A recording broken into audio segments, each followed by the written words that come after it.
October 7 കൂട്ടക്കുരുതിയെ പേരെടുത്ത് വിമർശിച്ച് Indian പ്രധാനമന്ത്രി നരേന്ദ്രമോദി ഇസ്രായേൽ പാർലമെന്റിനെ അഭിസംബോധന ചെയ്ത് സംസാരിക്കവെയാണ് ഹമാസിന്റെ ഭീകരതയെ പ്രധാനമന്ത്രി നരേന്ദ്രമോദി കണക്കറ്റ് വിമർശിച്ചത്. ഇന്ത്യ എല്ലാ കാലത്തും ഇസ്രായേലിനൊപ്പമാണ്. ഒക്ടോബർ 7 കൂട്ടക്കുരുതിക്ക് ശേഷം നടന്ന സംഭവങ്ങളിൽ ഇന്ത്യ ഇസ്രായേലിന് പിന്നിൽ പാറ പോലെ ഉറച്ചു നിൽക്കുന്നു. ഇന്ത്യയുടെ പ്രധാനമന്ത്രി ഈ വാക്കുകൾ പറയുമ്പോൾ എണീറ്റ് നിന്ന് കരഘോഷം മുഴക്കുകയായിരുന്നു ഇസ്രായേൽ പ്രധാനമന്ത്രി ബെഞ്ചമിൻ നെതന്യാഹുവും പാർലമെന്റ് അംഗങ്ങളും. ഇസ്രായേലിലേക്ക് ഇന്ത്യൻ പ്രധാനമന്ത്രി നരേന്ദ്രമോദി യാത്രയാകുന്ന സമയത്ത് രാജ്യത്തെ കോൺഗ്രസിന്റെ നേതാക്കന്മാർ, പ്രത്യേകിച്ച് രാഹുൽ ഗാന്ധിയും പ്രിയങ്ക ഗാന്ധിയും ഒക്കെ ചോദിച്ചൊരു ചോദ്യമുണ്ട്. ഇസ്രായേലിലേക്ക് എത്തുന്ന ഇന്ത്യൻ പ്രധാനമന്ത്രി നരേന്ദ്രമോദി ഗാസയെക്കുറിച്ച് മിണ്ടുമോ, ഗാസയെക്കുറിച്ച് സംസാരിക്കുമോ? ഇതായിരുന്നു ഇന്ത്യയിലെ കോൺഗ്രസ് നേതാക്കന്മാരുടെ സംശയം. ആ സംശയം അങ്ങ് തീർന്നു കിട്ടി. ഇന്ത്യയുടെ പ്രധാനമന്ത്രി ഗാസയെക്കുറിച്ച് സംസാരിച്ചില്ല, ഗാസയിലെ ഭീകരന്മാരെ കുറിച്ച് സംസാരിച്ചു. ഗാസയിൽ ഇസ്രായേൽ നടത്തിയ ആക്രമണങ്ങൾ എന്തുകൊണ്ടാണ് എന്ന് അദ്ദേഹം കൃത്യമായി തന്നെ പറഞ്ഞു. ലോകത്ത് ഏറ്റവും വലിയ ആപത്ത് ടെററിസമാണ്, ഭീകരവാദമാണ്. ആ ഭീകരവാദത്തിന്റെ ഇരയായിട്ടുള്ള രാജ്യമാണ് ഇന്ത്യ, ഒന്നല്ല പലതവണ. അതുകൊണ്ട് തന്നെ ആ ഭീകരവാദത്തിന്റെ ബുദ്ധിമുട്ടുകൾ മറ്റേതൊരു രാജ്യത്തെക്കാളും ഇന്ത്യക്ക് അറിയാം. സാധാരണക്കാരായ മനുഷ്യരെ കൊല്ലുന്നത് ഒരിക്കലും അംഗീകരിക്കാൻ കഴിയില്ല. സിവിലിയൻസിനെ കൊല്ലുന്നതാണ് ഏറ്റവും വലിയ തെറ്റ്. ആ തെറ്റ് ആര് ചെയ്യുന്നോ അവർ അതിനുള്ള ശിക്ഷ അനുഭവിച്ചേ തീരൂ. ഇതിനപ്പുറം എന്താണ് ഇസ്രായേലിന്റെ ഗാസ ആക്രമണത്തെക്കുറിച്ച് ഇന്ത്യ പറയേണ്ടത്? കോൺഗ്രസിന് വയറ് നിറച്ചു കൊടുക്കുന്ന മറുപടിയായിരുന്നു ഇന്ത്യയുടെ പ്രധാനമന്ത്രിയുടേത്. ഇവിടെ ഇന്ത്യയിൽ ഇരുന്നു കൊണ്ട് ഗാസയ്ക്ക് വേണ്ടി മുതലക്കണ്ണീരൊഴുക്കുന്ന, ഹമാസിന് വേണ്ടി മുതലക്കണ്ണീരൊഴുക്കുന്ന കോൺഗ്രസിന്റെ നേതാക്കന്മാർക്ക് വയറു നിറച്ചു കൊടുക്കുകയായിരുന്നു ഇസ്രായേലിന്റെ പാർലമെന്റിൽ ഇന്ത്യയുടെ പ്രധാനമന്ത്രി. ഇന്ത്യയുടെ പ്രധാനമന്ത്രി ഇസ്രായേലിലെത്തി ഗാസയെക്കുറിച്ച് എന്തു പറയും എന്ന ചോദ്യം ഉന്നയിച്ച കോൺഗ്രസിനോട് ഇന്ത്യയുടെ പ്രധാനമന്ത്രി പറഞ്ഞു, ഞാൻ പറയും ഗാസ സംഭവിച്ചത് എന്തുകൊണ്ട്, അത് ഹമാസ് എന്ന ഭീകരന്മാരുടെ ക്രൂരത കൊണ്ട്. ആ ക്രൂരതയ്ക്ക് തിരിച്ചടി കിട്ടിയേ തീരൂ. അതാണ് ഗാസ ഇന്ന് അനുഭവിക്കുന്നത്. ഇന്ത്യയുടെ പ്രധാനമന്ത്രി നരേന്ദ്രമോദിയുടെ സന്ദർശനത്തിൽ ഊഷ്മളമായ പല രംഗങ്ങളുമാണ് ഇസ്രായേൽ സംഭവിക്കുന്നത്. ഇന്ത്യൻ പ്രധാനമന്ത്രി വിമാനം ഇറങ്ങിയപ്പോൾ ഇസ്രായേൽ പ്രധാനമന്ത്രി ബെഞ്ചമിൻ നെതന്യാഹുവും ഭാര്യയും തൊട്ടടുത്തെത്തി ആശ്ലേഷിക്കുകയും നിമിഷങ്ങളോളം, മിനിറ്റുകളോളം സൗഹാർദ്ദത്തോടുകൂടി, തമാശയോടുകൂടി സംസാരിക്കുകയും ചെയ്തത് ലോകമാധ്യമങ്ങൾ ഒപ്പിയെടുത്തു. ഇരു രാജ്യങ്ങളും തമ്മിൽ ഇത്ര ഊഷ്മളമായ ബന്ധമാണോ എന്ന് യൂറോപ്യൻ രാജ്യങ്ങളും മറ്റു രാജ്യങ്ങളുമൊക്കെ അന്തം വിട്ടു. എങ്ങനെയാണ് ഒരു കാലത്ത് ശത്രുതയായിരുന്ന, അതായത് ജവഹർലാൽ നെഹ്റുവിന്റെ കാലത്ത് ശത്രുതയിലായിരുന്ന രണ്ട് രാജ്യങ്ങൾ ഇന്ന് ഇത്രത്തോളം ഊഷ്മളമായ ബന്ധത്തിലെത്തിയത്? അതിന് നന്ദി പറയേണ്ടത് പ്രധാനമന്ത്രി നരേന്ദ്രമോദിയോടാണ്. അതുകൊണ്ടാണ് ദിവസങ്ങൾക്ക് മുൻപ് ഇന്ത്യൻ പ്രധാനമന്ത്രിയുടെ സന്ദർശനത്തിന് മുൻപ് ഇസ്രായേൽ പ്രധാനമന്ത്രി ബെഞ്ചമിൻ നെതന്യാഹു പറഞ്ഞത്, എൻ്റെ ഏറ്റവും അടുത്ത സുഹൃത്താണ് എൻ്റെ ഏറ്റവും അടുത്ത സുഹൃത്താണ് ഇസ്രായേലിലേക്ക് എത്തുന്നത്. ഇത് ചരിത്രപരമായ ഒരു നാഴികക്കല്ലാണ്. ഇന്ത്യൻ പ്രധാനമന്ത്രിയുടെ വരവിന് വേണ്ടി ഞാൻ കാത്തിരിക്കുന്നു. ആ 2 ദിവസങ്ങളിൽ എൻ്റെ ശ്രദ്ധ ഇന്ത്യൻ പ്രധാനമന്ത്രിയുടെ യാത്രയിലും അദ്ദേഹത്തെ സ്വീകരിക്കുന്നതിലുമായിരിക്കും. അമേരിക്ക ഇറാനെ ആക്രമിക്കട്ടെ, ചിലപ്പോൾ അത് സംഭവിച്ചിരിക്കാം, അല്ലെങ്കിൽ സംഭവിക്കുമായിരിക്കാം. എന്നാലും എൻ്റെ ശ്രദ്ധ അങ്ങോട്ടായിരിക്കില്ല. എൻ്റെ ശ്രദ്ധ ഇന്ത്യയുടെ പ്രധാനമന്ത്രിയെ സ്വീകരിക്കുന്നതിലായിരിക്കും. ഇങ്ങനെയാണ് ഇസ്രായേൽ പ്രധാനമന്ത്രി ബെഞ്ചമിൻ നെതന്യാഹു ഇന്ത്യൻ പ്രധാനമന്ത്രി നരേന്ദ്രമോദിയുടെ സന്ദർശനത്തെക്കുറിച്ച് പറഞ്ഞത്. അപ്പോൾ എത്രമാത്രം ഗൗരവത്തോടു കൂടിയാണ്, എത്രമാത്രം പ്രാധാന്യത്തോടു കൂടിയാണ് ഇന്ത്യൻ പ്രധാനമന്ത്രി നരേന്ദ്രമോദിയുടെ സന്ദർശനത്തെ ഇസ്രായേൽ എടുക്കുന്നത് എന്നുള്ളതാണ് ഏറ്റവും ശ്രദ്ധേയമായ കാര്യം. ഇപ്പോൾ ഇതാ ഇസ്രായേൽ പാർലമെന്റിൽ ഗാസയെക്കുറിച്ച് പറയാതെ ഹമാസിന്റെ ക്രൂരതയെക്കുറിച്ച് പറഞ്ഞുകൊണ്ട് ഇസ്രായേലിനെ ന്യായീകരിക്കുകയും ഇസ്രായേലിനെ പിന്തുണയ്ക്കുകയും ചെയ്തിരിക്കുന്നു ഇന്ത്യയുടെ പ്രധാനമന്ത്രി. അതിനെ കരഘോഷങ്ങളോടെയാണ് ഇസ്രായേൽ പാർലമെന്റ് അംഗങ്ങൾ സ്വീകരിച്ചത്.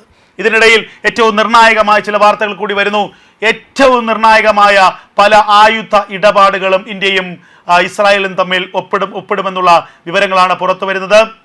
Laser beam air defence system ഇന്ത്യക്ക് കൈമാറാൻ ഇസ്രായേൽ തീരുമാനിച്ചിട്ടുണ്ട് എന്നുള്ള വാർത്തകൾ നേരത്തെ പുറത്തു വന്നിരുന്നു. ലോകത്തെ ഏറ്റവും ആധുനികമായ എയർ ഡിഫൻസ് സിസ്റ്റം, റഷ്യക്ക് പോലും സ്വന്തമായില്ലാത്ത, ലോകത്ത് അമേരിക്കയ്ക്ക് പോലും സ്വന്തമായില്ലാത്ത laser beam air defence system. Interceptor മിസൈലുകൾ ഉപയോഗിക്കാതെ ലേസർ രശ്മികൾ ഉപയോഗിച്ചുകൊണ്ട് ശത്രുവിൻ്റെ എത്ര പവർഫുൾ ആയിട്ടുള്ള മിസൈലുകളെയും, ബാലിസ്റ്റിക് ഹൈപ്പർസോണിക് മിസൈലുകളായാലും അവയൊക്കെ തന്നെ ലേസർ രശ്മികളുടെ തീവ്രത കൊണ്ട് വ്യോമപരിധിക്ക് പുറത്തു വെച്ച് തകർക്കാൻ ശേഷിയുള്ളതാണ് laser beam air defence system. നേരത്തെ iron beam air defence system ആയിരുന്നു ഇസ്രായേലിനുണ്ടായിരുന്നത്. അത് പരിഷ്കരിച്ച പതിപ്പാണ് laser beam air defence system. ആ laser beam air defence system ഇന്ത്യക്ക് കൈമാറാൻ ഇസ്രായേൽ സന്നദ്ധമായിരിക്കുന്നു. ഇത് കൂടാതെ ഗോൾഡൻ ഹൊറൈസൺ, ലോകത്തിലെ ഏറ്റവും അപകടകാരിയായിട്ടുള്ള ബങ്കർ ബസ്റ്റർ മിസൈൽ, അതാണ് ഗോൾഡൻ ഹൊറൈസൺ. ഏറ്റവും ഏത് പർവ്വതങ്ങളുടെ ഉള്ളിൽ ഒളിപ്പിച്ച ആണവായുധ ശേഖരത്തെയും തകർക്കാൻ ശേഷിയുള്ള, പർവ്വതങ്ങളുടെ ഉള്ളിൽ പോലും കടന്ന് അല്ലെങ്കിൽ പർവ്വതങ്ങളെ പോലും തകർത്ത് അതിൻ്റെ ഉള്ളിലുള്ള ആണവ ശേഷിയെ തകർക്കാൻ കഴിവുള്ള ലോകത്തെ ഒരേ ഒരു ആയുധമാണ് ഗോൾഡൻ ഹൊറൈസൺ മിസൈൽ. ആ ഗോൾഡൻ ഹൊറൈസൺ മിസൈൽ ലോകത്ത് ഒരേ ഒരു രാജ്യത്തിന് കൈമാറാൻ ഇസ്രായേൽ തീരുമാനിച്ചിരിക്കുന്നു. അത് ഇന്ത്യയാണ്. അതിൻ്റെ കരാറുകളും ഇന്ന് ഒപ്പിടുമെന്നാണ് ലഭിക്കുന്ന വിവരം. 8.6 ബില്യൺ ഡോളറിൻ്റെ ആയുധ ഇടപാടുകളായിരിക്കും ഇന്ത്യയും ഇസ്രായേലും തമ്മിൽ നടത്തുക എന്നുള്ള വാർത്തകളാണ് ഇപ്പോൾ പുറത്തു വരുന്നത്. എന്തായാലും ഏറ്റവും നിർണായകമായ ചർച്ചകൾ ഇന്ത്യയും ഇസ്രായേലും തമ്മിൽ നടക്കുന്നു. ഇന്ത്യയുടെ പ്രധാനമന്ത്രി നരേന്ദ്രമോദിക്ക് ഏറ്റവും ഊഷ്മളമായിട്ടുള്ള സ്വീകരണം ഇസ്രായേൽ നൽകുന്നു.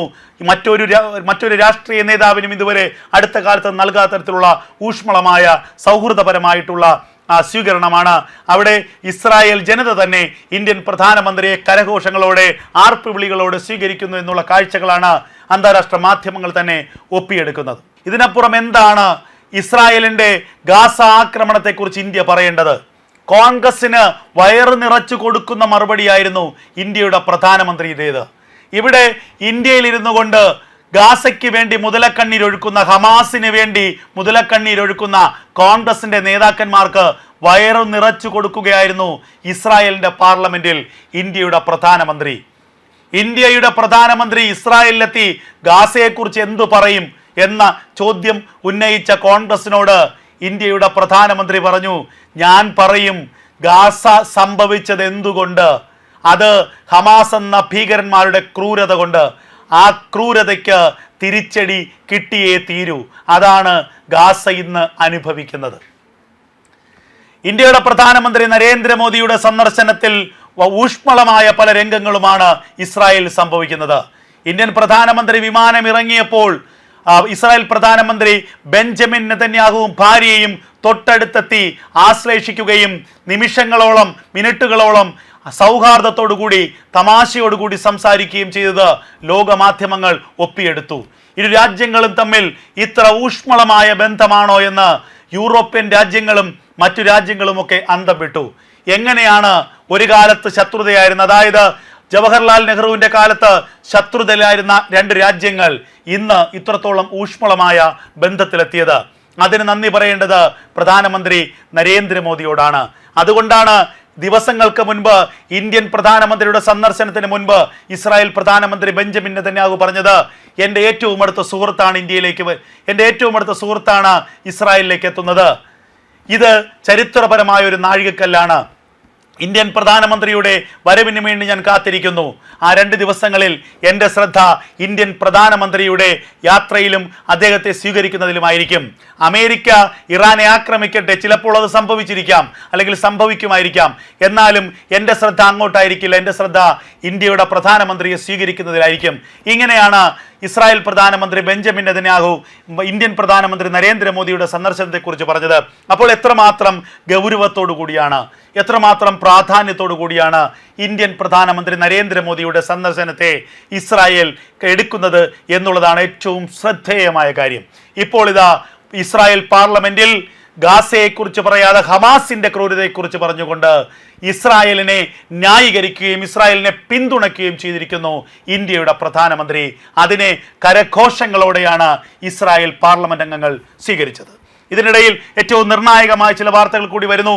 ഏറ്റവും നിർണായകമായ പല ആയുധ ഇടപാടുകളും ഇന്ത്യയും ഇസ്രായേലും തമ്മിൽ ഒപ്പിടുമെന്നുള്ള വിവരങ്ങളാണ് പുറത്തു വരുന്നത്.